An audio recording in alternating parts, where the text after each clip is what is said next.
yan? Anong nangyari sa'yo? Si Hyogwang, ang lalaki na yon. Sinalan ko siya ng maraming taon. At ngayon, talagang pupunta siya sa babaeng yan na walang pera. Noon pa lang, sinasabi ko sa'yo, ayusin mo lang ang babaeng yon, pero gusto mo pang magpanggap ng maayos. Ngayon, tingnan mo. Huwag mo akong sisihin. Sige na. Huwag ka nang umiyak. Kapag nakita natin babaeng yon, siya na tulong kitang ayusin siya. Sige, hindi na ako magsasalita. Kailangan ko na pumunta sa trabaho. Ayon kay Director Yang, may malaking kliyente. Kailangan ko nang bagong pumunta. Sige na, huwag ka nang umiyak ha. Alis na ako.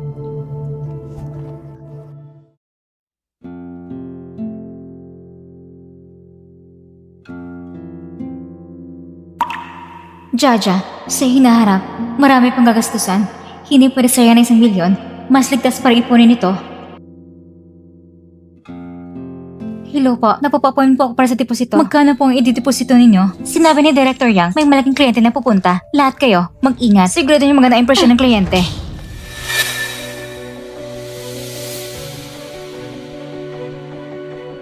Ikaw ba si Shen Yujuan? Oo, kilala mo ba ako? Naibangit ka ni Shen Qian. Ako ay kaibigan niya at isa rin sa mga manager dito. Ako si Manager Julian. Narinig ko na wala ka pang trabaho. Anong ginagawa mo dito? Hindi naman siguro manghihiram ka ng pera. Pasensya na. Dito sa amin, hindi namin tinatagam kliyenteng katulad mo. Sino ba nagsabi nang hihiram ako? Magdideposito ako na 1 bilyon.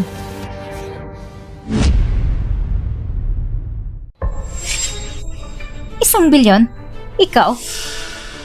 Talaga mo may kliyente na magdideposito na 1 bilyon? Ibig mo bang sabihin, ikaw ang kliyente ngayon, hindi ba? Oo, nagpa-appointment ako para sa deposito kung walang aberya. Ako ngayon. Ang lakas mo magsabi nito.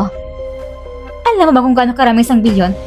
Kahit sa susunod na buhay, hindi mo kayang kita ang ganitong halaga? Ang mga mayayamang babae, puno ng branded na damit, maayos ang alaga sa sarili. Tingnan mo naman ang sarili mo. Ang suot mo, ay murang damit lang, hindi ba? Amoy kahirapan. Na ipapahamang pang paligid. Palayasin mo siya. Huwag mong pigilan akong asikasuhin ang malaking kliyente. Pagkawalan mo ko.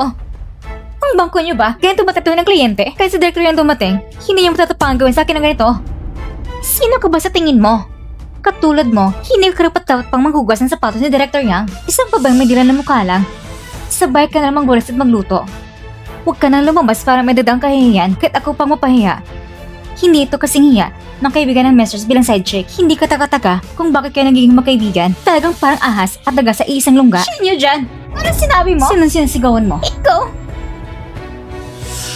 Anong hinihintayin nyo? Palayasin niyo siya. Wala pa nang dumating malaking kliyente. Ang dami namang tao sa pintuan. Hindi ba't para sa akin lahat yan? Tignan mo karangyaan niya. Pagkatapos ng makita, maintindihan mo kung anong tunay na mayaman. Magandang araw. Ikaw ang magdideposito ng kliyente?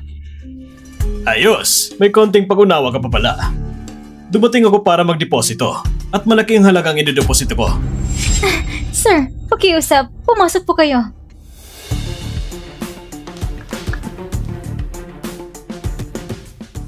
Sigurado ka ba na ginong ito ay ang malaking kliyente na sinasabi mo? Anong ibig mong sabihin? Duda ka ba sa ginong ito? Madam, sasabihin ko sa'yo, isa ka ng mukhang mahirap na babae. Hindi mo ba naiisip na pareho lang kayo ng ibang tao? Hindi tayo magkapantay sa antas ng buhay. Shen Yujuan, tingnan mong ginong ito. May mataas, eleganteng aura. Tingnan mo ang sarili mo. Bastos at walang klase. Kahit isang hilpa lang buhok ni ginong ito, hindi mo maaabot. Kung hindi ka aalis, mag-ingat ka. Hindi ako magiging magaan sa'yo. Kung hindi kay Director Yang na nangako ng pinakamataas na interes, hindi ako darating ngayon. Ang ginagawa niyo ngayon, talagang nakakabigo. Ano bang ibig niyang sabihin kanina? Ha? Pinapahiya ba niya ako?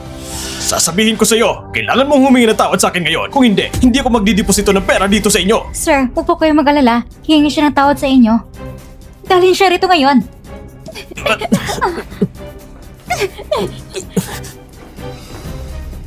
Humingi ka ng tawad kapag na-offend ang malaking kliyente namin. Mag-ingat ka. Baka ikaw mapahamak. Hindi ka ba natatakot ng mali ang iyong pinagsisihan? Si Director Yang ninyo, hindi mo ipapayagan mapahamak ka? Nagkukunwari ka pa? Gusto pa bang gawin si Director Yang para takutin ako? Kung talagang kaya mo, tawagin mo si Director Yang dito ngayon.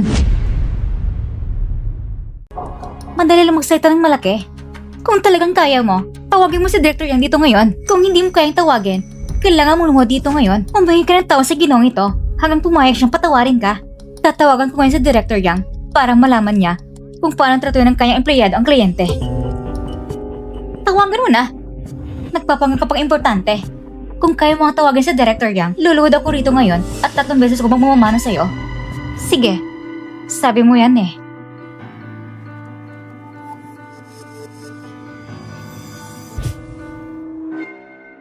Parang hindi mo lang siya nahihiya.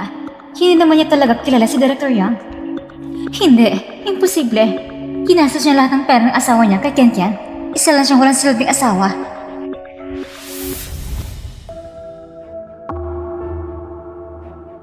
Director Zhao, paano mo kayo nagkaroon ng tumawag sa akin?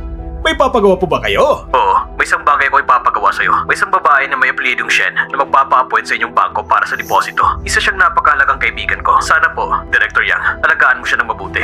Kaibigan niyo rin pala si Miss Shen. Huwag kayong magalala, Director Zhao. Ang kaibigan niyo ay kaibigan ko rin.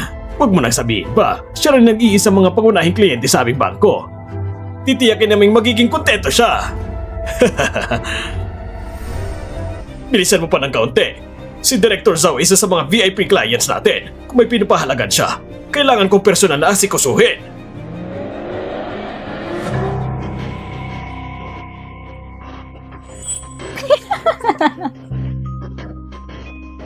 Hindi mo na yata kayang peking ganyan. Nagkukunwari ka naman. Gawin mo ng maayos. Walang sino man nakikinig sa'yo. Ngayon, panahon mo nang humingi ng tao sa ginong ito.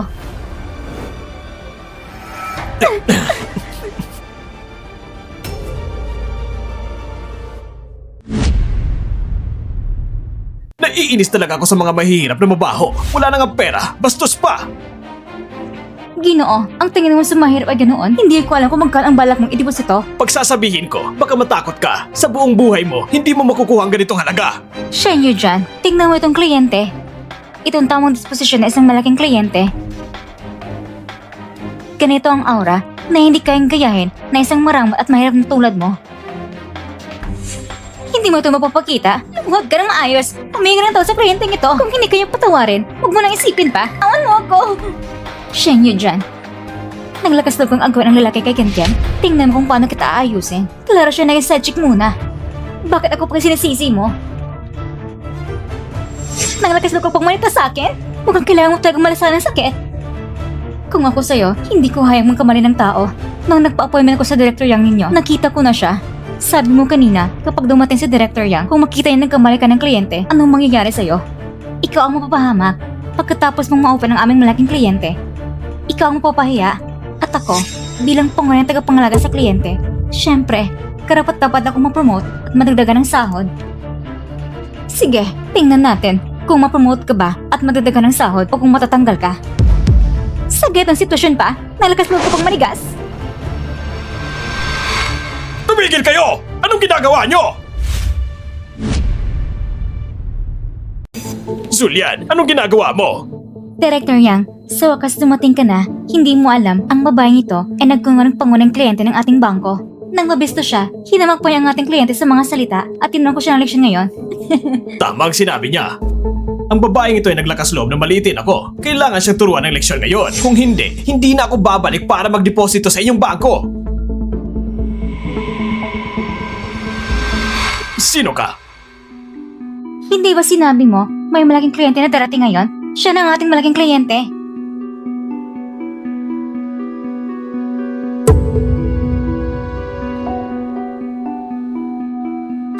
Director Yang, ang ID na ito ay pag-aari ng babaeng ito. Huwag kang mag-alala, agad ko siyang palalayasin. Siguradong hindi niya maapektuhan ang relasyon natin sa malaking kliyente. Paibig ka! Director, bakit mo ko sinampal? Magaan pa lang yan sa ginawa ko sa'yo. Alam mo ba ang lahat ng ginawa mo?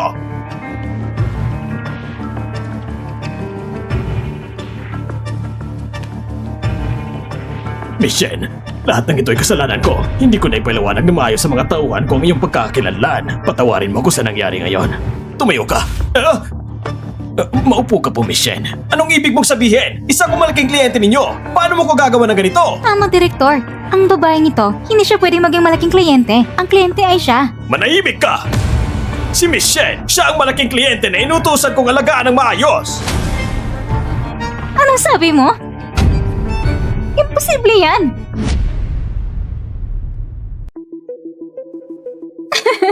Director, sigurado nagkakamali ka, hindi ba? Ang babaeng ito ay isang pagkarin ng may bahay lang.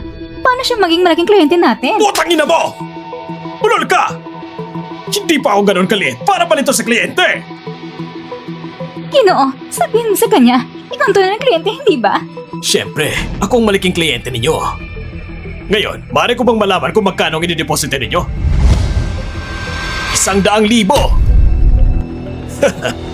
Ibig sabihin, ikaw, hindi ba sinabi mo yung malaking deposit mo? Bakit 100,000 lang? Niloloko mo ako? Ano bang ibig mong sabihin? Ang 100,000, hindi ba yan pera? Pati ikaw, minamaliit mo ako. Napakasama ng serbisyo ng bangko ninyo. Simula ngayon, hindi na ako babalik dito. Julian, sablay ka. Nasaktan mo ang 2 kliyente. Isa pa, ang katulad ni Miss Shen ay malaking kliyente. Umalis ka na. Huwag mo na kasama kakapasok ka pa sa trabaho ito. Minso, sana nangyari ngayon ay magsilbing aral sa'yo. Huwag mo husgan ang tsura ng tao. At isa pa, kahit gusto mo pang tulungan ng kaibigan mo, huwag mong tulungan ang babaeng kinakalaban ng lahat. Security! Palabasin niyo siya para hindi na maging sagabal dito! Director Yang! Director Yang! Nagkamali ako! Ikaw mo pa kami pagkakataon! Director Yang! Director Yang! Miss Shen, patawad po. Ako ang nagkasala ngayon. Bilang paghingi ng tawad, maaari kong bigyan ka ng mas mataas na interes at kung may iba pa kayong kondisyon, pwede pa natin pag-usapan. Gawin natin ito, Miss Shen. Pumunta tayo sa VIP room para mag-usap ng detalyado. Sige, mauna na kayo.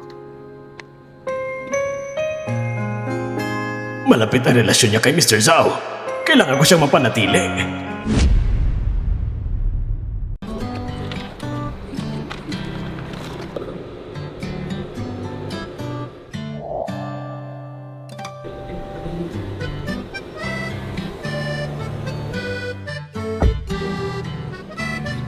Yijuan, Bakit ka nandito? Kakagaling mo lang sa sakit? Dapat nagpapahinga ka pa? mas maayos na ako ngayon pero hindi ko mapakali. Kaya napadayo ako. Kumusta ang usapan mo sa bangko? Naiayos na at makakuha na ilang milyong interest bawat taon kung hindi mo kaksaya. Sapat na yun para sa isang buhay ni Jaja. Salamat sa rekomendasyon mo sa bangko.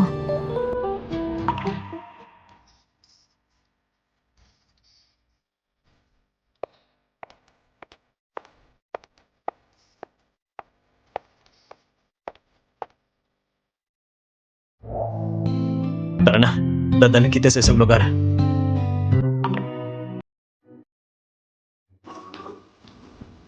Tingnan mo.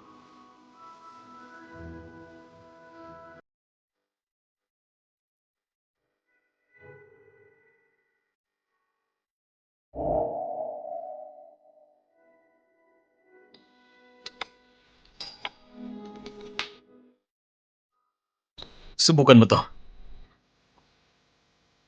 Huwag na siguro. Mukhang marang mga damit na ito. Hindi mo na kailangan magtipid tulad ng dati.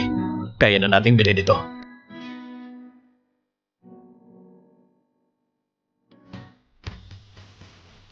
Tama ka. May pera na ako ngayon. Hindi ko na kailangang mabuhay pa sa panahon na humingi ng pera kay Hiyawang para sa bawat bili.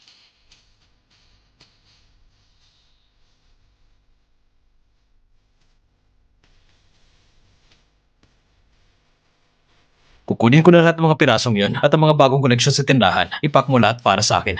Sige po.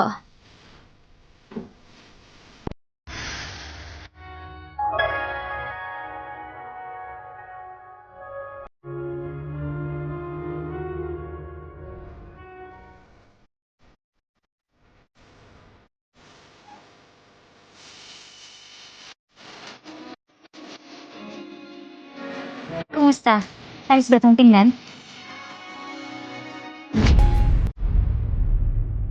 Pakiramdam ko, hindi ito bagay sa akin siguro. Mas bagay ito sa mga kabataan. Hindi naman. Tama ito para sa'yo.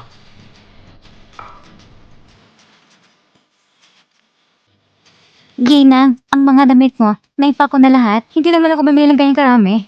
Sobra na ba ito? Sa tingin ko, kulang pa nga.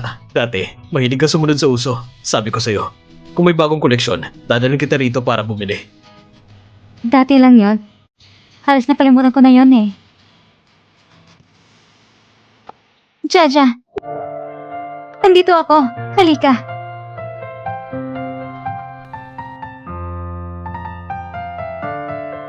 Ma? Bakit? Hindi mo na ba ako kilala? Dahil nagbisa ko ng damit? Hindi pa kita nakita na ganito kayos dati.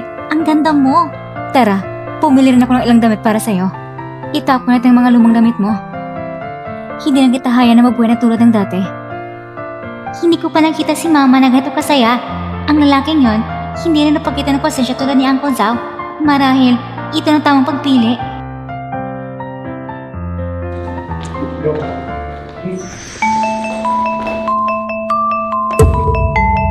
Yujuan, matagal na tayong hindi nakita. Ako ito.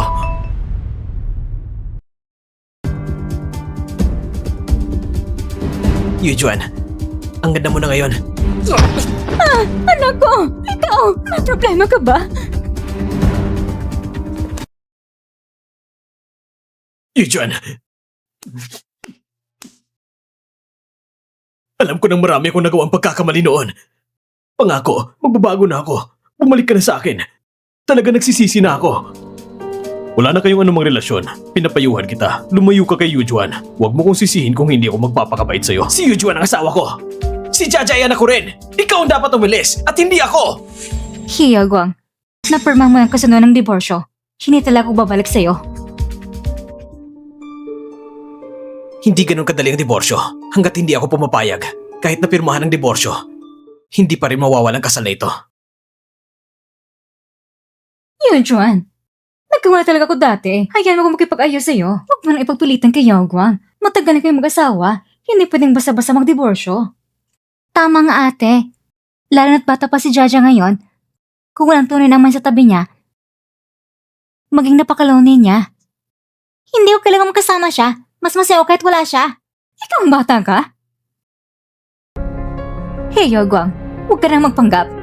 Alam mo naman kung anong klase ka. Matanggal na yan. Hindi mo pa alam yan. Ngayon, nagpunta ka sa akin dahil ka pa sa perang kumpanya mo. At sakto may pera ko ngayon. Wala na akong kumpanya.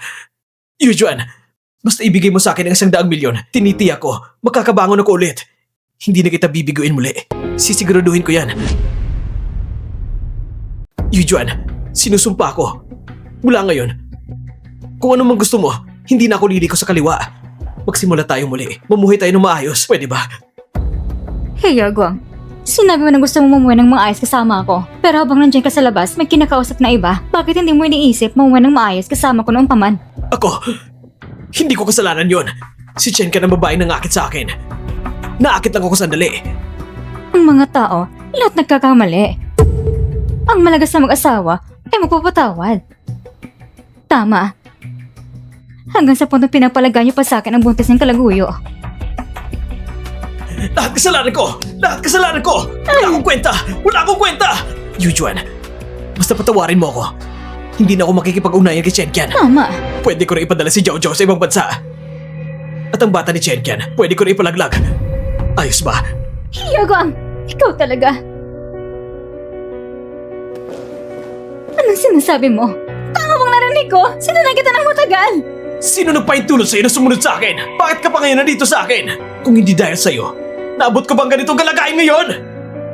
Si Yujuan ang asawa ko. Saan ka nanggaling? Sa iyo yung tinatanong kong manugang. Kung hindi, ikaw, walang hiyatusong babae. Naangkala mo pa akit ang anak ko. Kung hindi dahil sa'yo, maabot ba na yung dyan ang ganitong sitwasyon ngayon? Lahat na ito dahil sa'yo. Tusong babae. Umalis ka na dito. Tiyo, huwag ka nang tumuro dyan. Umalis ka.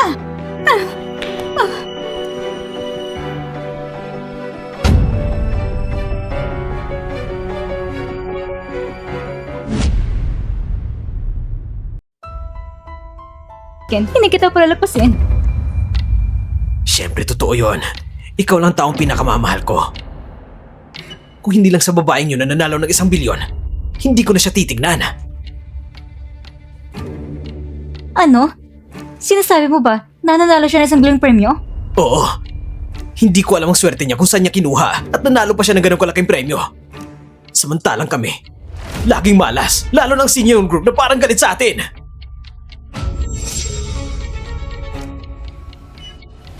Naalala mo ba sa parking lot, may lalaking kasama si Shen Yuan? Siya ang chairman ng Shen Yuan Group. Si Zhao Shen Yuan. Anong sinabi mo? Hindi ako nagkakamali. Siya talaga yon. Ang karelasyon ni Shen Yuan dyan ay si Chairman Zhao. Yun pala ang dahilan kung bakit ang Sing Yuan Group ay biglang pinutol ang kontrata sa atin. At laging laban sa atin. Siyempre, gawa yun ng magkasintahan na yun. Si Zhao Sing Yuan sa Sing Yuan Group ay malupit at walang pasubali. Malapit ang relasyon niya kay Shen Yu dyan. Minsan inatake ko na siya ng ilang beses. Hindi niya ako palalagpasin. Anong gagawin natin? Huwag kang mag-alala. Hindi tayo pwede maguluhan. Kahit malakas ang impluensya ng Shen Yuan Group, may hangganan din ito. Kailangan natin pumunta sa bansa ng walang impluensya at magkapagsimula muli. Ang dali-dali mo magsalita. Ngayon, wala tayong kahit anong maliban sa utang. Anong gagamitin natin para magsimula sa ibang bansa? Tama ka. May paraan ako. Hindi lang makakuha tayo ng pera. Makakawala pa tayo sa kanila. Anong plano mo?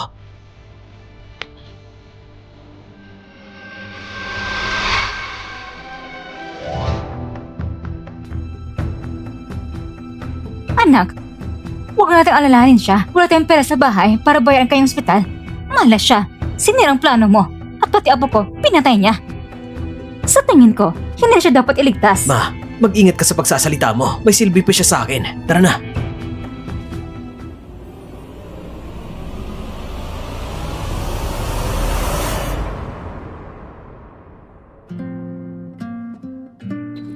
Chairman Zhao, ang usapin sa He Group ay halos maayos na. Kailan mo balak aminin kay Miss Shen na ikaw ang chairman ng Sing Yuan Group?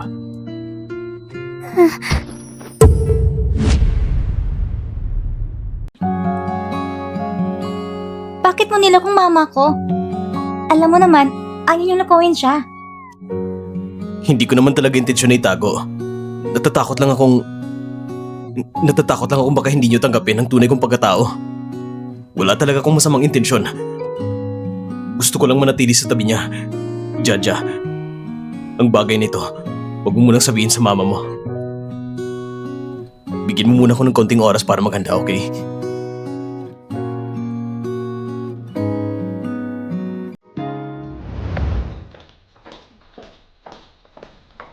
Nakauwi ka na.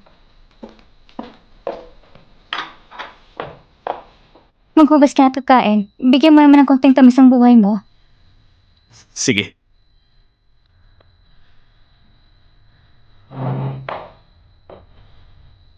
Ang pwedeng kabuti ang ginawa ko para sa'yo ngayon. Ang daming ulam ah. Sige na, kumain ka na. Salamat. Ito, tikman mo. Ang sitaw na ito, bagong bili ko ngayon. Talaga? Sige, tikman ko. Masarap ba? Masarap. Mama, pwede mo na waitin sa school. Jaja, 2 kagat mo lang, tapos ayaw mo na. Kailangan ko nang pumunta. At saka, pwede mo ba akong ihatid? Tara na. Jaja, medyo kakaiba ka ngayon. Ano bang nangyayari? Mama, gusto mo pa si Tito Zhao? Bakit ka nagtanong ng ganito? Kung may tinatago siya sa'yo, magagalit ka ba? Wala siyang tinatago sa akin. Wala lang, malilate na ako sa school. Sige, alis na ako. Chacha, bakit ka magkakaiba ngayon?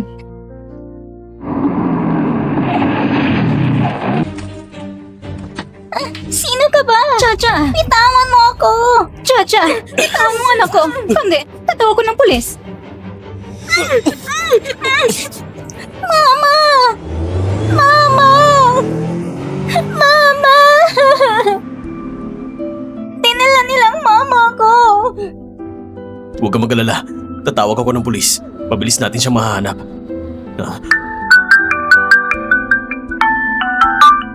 Chairman Zhao, gusto mo bang malaman kung saan dadalhin si Shen Yujun?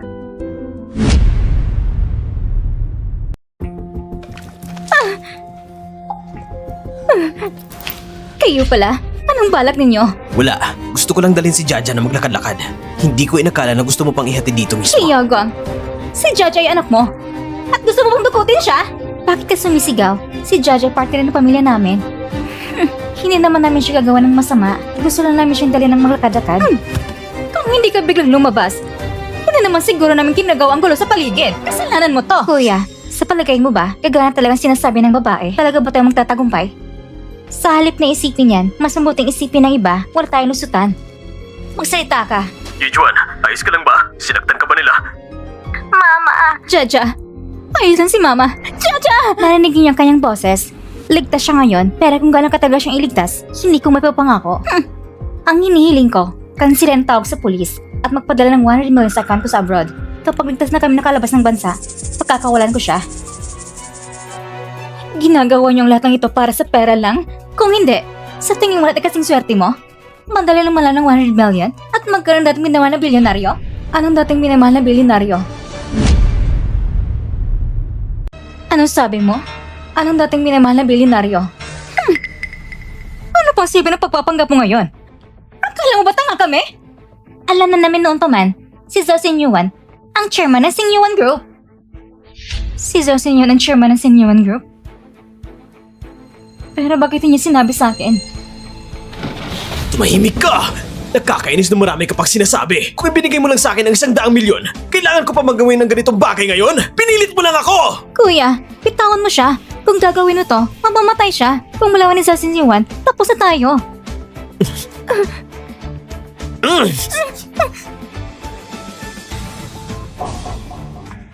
Naipadala na bang pera? Matagal na nakalipas. Pero hindi pa raw kampante. Ano bang hinihintay mo? Kahit na mabili ang yaman ni Zhao Xingyuan, kailangan pa ng oras para makuha ang pera. Uminom ka ng tubig at kalma ng sarili mo at tumahimik ka na. Ikaw! Sige na, Mama.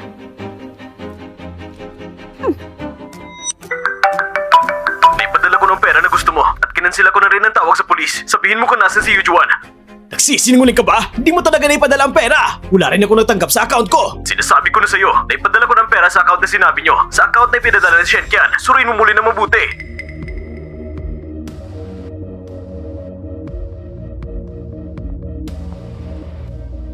Chen, tarantado ka! Hindi mo talaga ipinadala sa account na inihanda ko para kay Zhao Xingyuan! Hindi mo talaga ipinadala sa account na inihanda ko para kay Zhao Xingyuan! Tarantado ka talaga! Ginagago mo ako! Sabihin mo kung saan mo ipinadala ang pera! Kung hindi, papatayin talaga kita ngayon!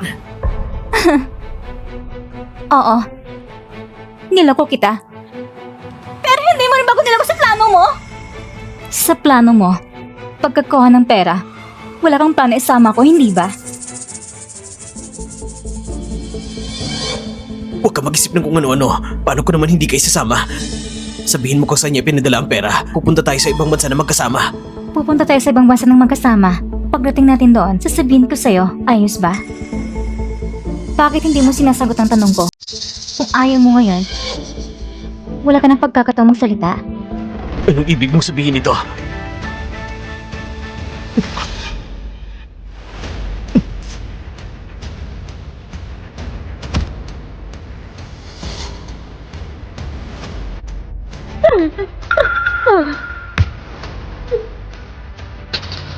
Nilagyan mo ng gamot ang inumin nila. Demonyo ka talaga.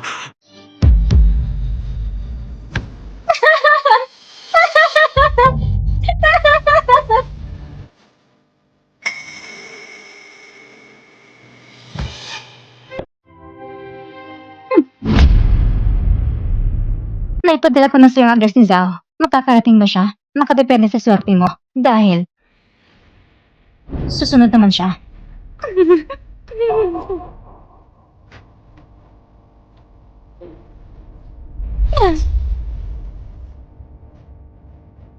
Anong balak mo?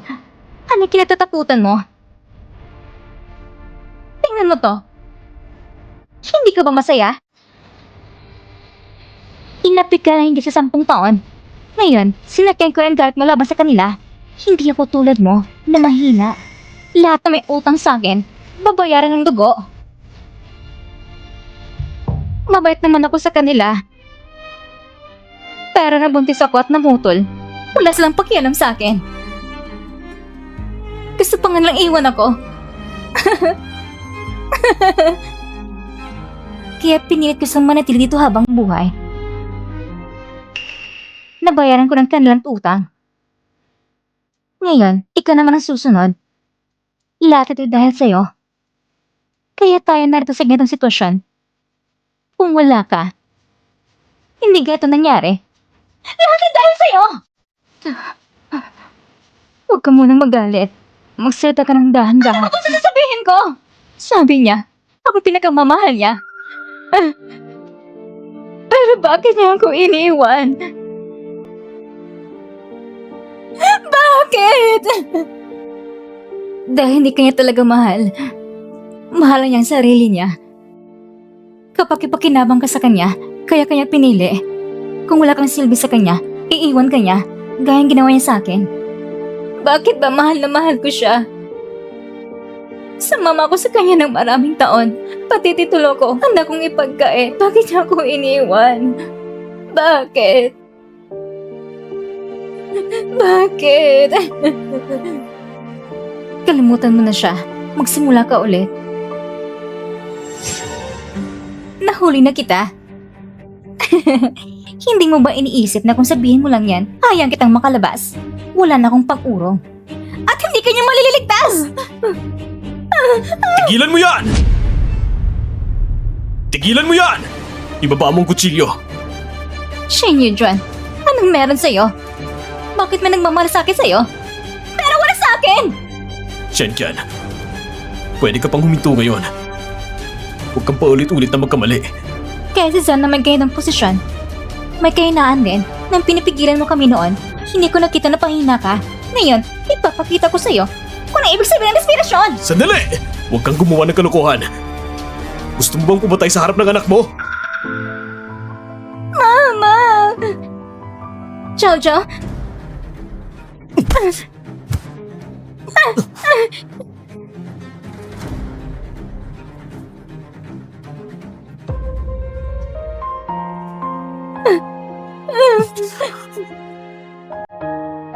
Ayos na.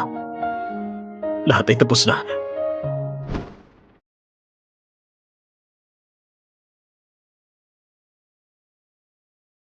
Hijuan, Mama! Mama, ayos ka lang ba, Mama? Ayos lang si Mama, ha? Huwag kang mag-alala. Paano naman ibang miyembro ng pamilya niya? hindi nailigtas ang ina at anak na Naipadala na si Chenken sa presinto. Si Hi Jiao naipadala na rin sa mga magulang ni Chenken para sunduin. Samantalang si Hi Yaguang ay nanatiling walang malay. Pero pag nagising, ipapadala rin siya sa presinto para tanungin. Sa wakas na tapos ng lahat, kailan na ba tayo makakauwi? Ayoko nang manatili dito. Pwede na tayong umuwi ngayon.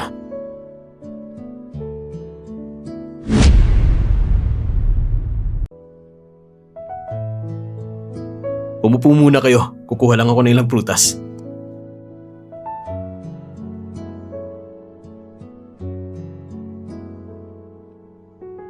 Salamat. Oo, tama. Nakalimutan ko kayong kunan ng tubig.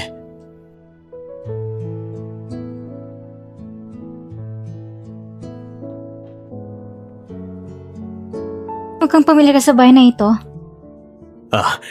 Ito kasi ay bahay ng kaibigan ko. Salamat sa kaibigan mo pinayagan kaming manirahan dito. Pwede mo ba akong ipakilala sa kaibigan mo? Gusto ko lang siyang makilala. Bakit mo pa kailangang makilala siya? Mukhang abala siya nitong mga nakaraang araw. Ganun ba? Ay, Tito Zhao, huwag mo nang itago. Halos halata na lahat. Magsabi ka na lang. Parang alam mo na yun noon pa. Wala akong alam. Naalala ko lang bigla. Hindi ko pa natatapos ng assignment ko. Gagawa mo lang ako ng assignment. Ikaw, alam mo na lahat. Ngayon ko lang talagang nalaman. Pero ang galing mo magtago. Kung hindi mo naman itinatago, hindi lang ako handa maniwala noon. Galit ka ba? Hindi ko sinasadyang itago yan. Natatakot lang ako na baka hindi mo ko tanggapin kasama si Jaja. Hindi tanggapin ng ano? Sinabi sa'yo ni Jaja noon na huwag na maghanap ng mayaman. Pumayag ka nun, di ba? Juan, gusto ko lang sanang itanong sa'yo yung isang bagay. Sa palagay mo ba, maaari pa tayong magsimula muli? Sa palagay mo ba, maaari pa tayong magsimula muli? Talaga bang hindi na pwedeng balikan ng dati? Juan, matagal na kitang hinahanap. Ang pinakaluging pinagsisihan ko sa buhay ay nung pumayag ako makipaghiwalay sa'yo noon. Ako'y Hindi pa ako nakapagsalita. Tapos ang sagot mo, ang haba na ng sinabi. Ang ibig kong sabihin, hindi pa pwede ngayon. bakit? Hindi ko pa na-divorce certificate. Ayaw ko mapahiya ka. Tara na.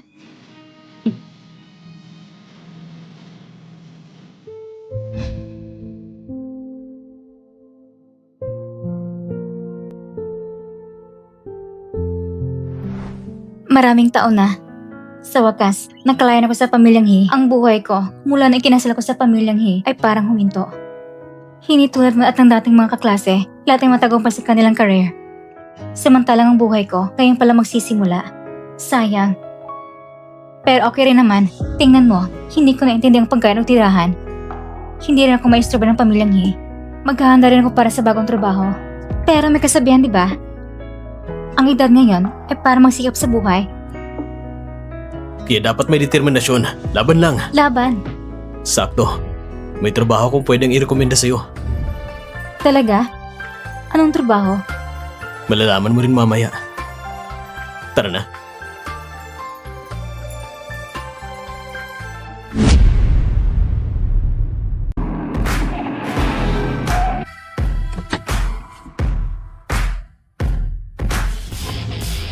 Magandang araw, Michelle!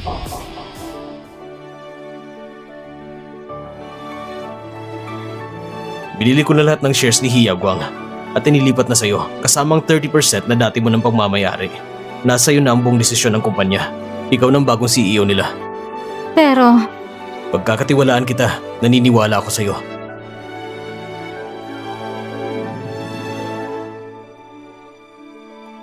Ang He Group na muntik ng malugi, ngayon mapapangalanan na bilang Shen Group. Si Miss Shen Yujuan sa loob ng 4 na taon ay pinangungunahan ng kumpanya para maging isa sa mga nangunguna sa lungsod ng NAN kasabay ng Singyuan Group. Shen, tulungan mo kong pirmahan ng kontrata.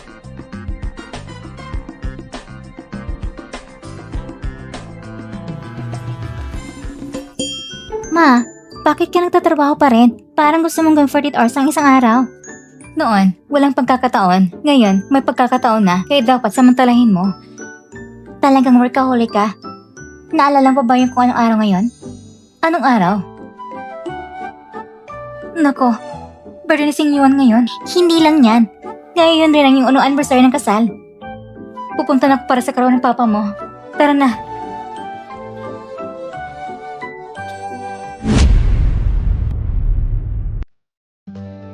Maligayang karawan. Nandito na kayo. Umupo kayo.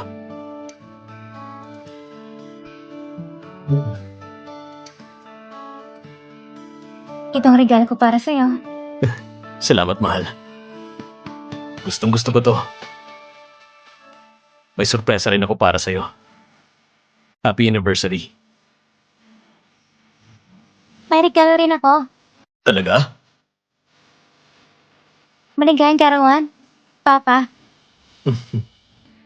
Tinawag kanyang Papa. Tawagin mo ulit. Papa! Salamat, Jaja. Gusto mo bang kumain ng cake? Halika, mag-blow na tayo ng kandila. Oh, Jaja, halika. Pati blow mo ang cake. Si Papa ang gagawa ng wish. Maligayang kaarawan. Maligayang kaarawan.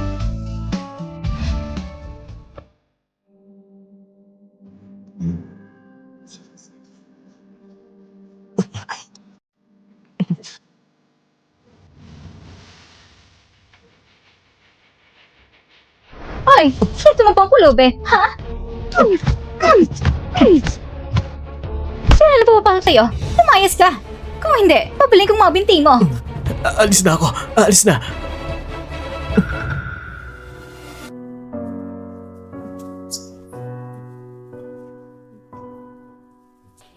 Pa!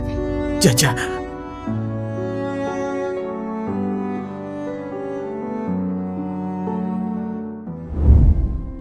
Pa, ma, matagal daw hindi nanood ng sine. Tara, manood tayo ng sine. tara.